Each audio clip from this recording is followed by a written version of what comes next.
Hi guys, here is the second video for the related rates lesson. This is a little bit easier example, but again, just kind of starting with some simpler formulas to help you guys get the hang of this. And to really, the most important thing is understanding the idea that each of the variables here is not just a single variable, it is a function of time. So in this situation, we've got water leaking onto the floor and forming a circular pool. So you're getting a circular area of water, and the radius of the pool or puddle is increasing at a rate of 4 centimeters per minute. How fast is the area increasing when the radius is 5 centimeters? So again, I'm always going to start with a diagram, even though this is a pretty straightforward one. I'm going to draw that out. And we are told that the radius is increasing at a rate of 4 centimeters per minute. And we want to find how fast is the area increasing when the radius is 5 centimeters. So the area, we're looking at, this means we're looking for the change in area in terms of time. That's what we're really looking for. We don't know the actual area, and we also are given this 4 centimeters per minute. That is dr dt. That's the rate of change of the radius.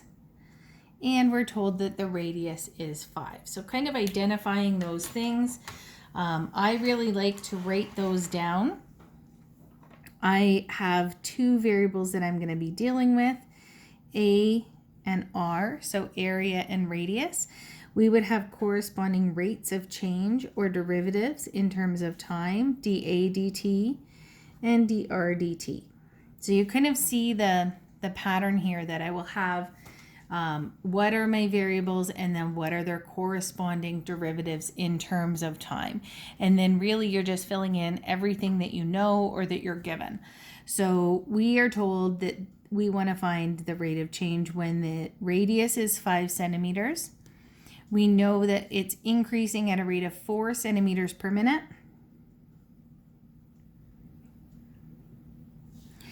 We don't know the rate of change of area. That's actually what we're looking for there.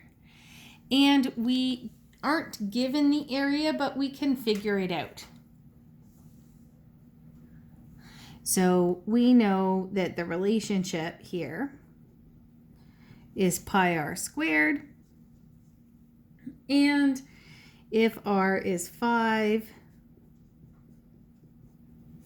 the area would be 25 pi.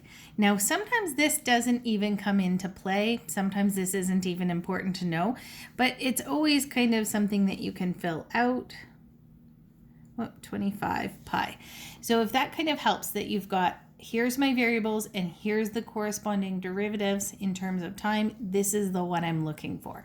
So that's always kind of how I would lay that out. The next step is that we need to find a relationship between area and radius. And we obviously already know the formula for area of a circle. So A equals pi r squared. Now we need to take the derivative of this equation in terms of time. A is a function of time and R is a function of time. So I'm going to use the chain rule for each of these. Now the derivative of A is just 1, but that's also multiplied by the derivative of A in terms of time. So that's 1 times dA dt. So it's not just a 1, because I have to use the chain rule and realize that A is not just a variable, it's a function of time. So we have to multiply it by the derivative of that inside function, even though we don't know what that inside function is. Please remember that pi is not a variable. It looks like one. Sometimes people try and take the derivative of pi. Well, you can, but it's just 0. It's just a coefficient. So the derivative here is 2 pi times r. So my coefficient's 2 pi times r, but again, r is not just a variable, it's a function of time. So I have to multiply by the derivative of that inside function, dr dt.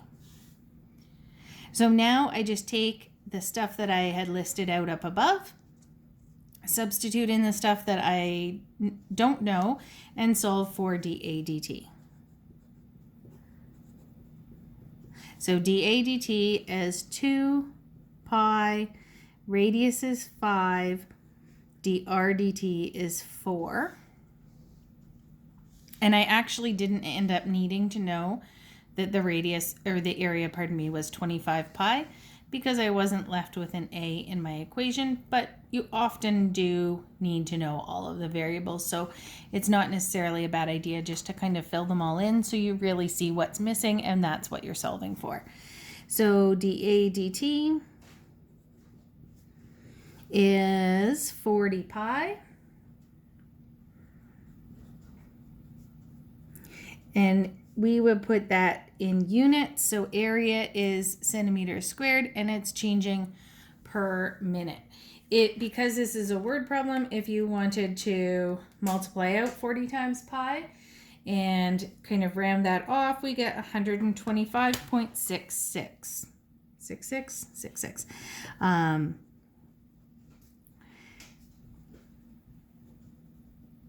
of course, writing your therefore statement.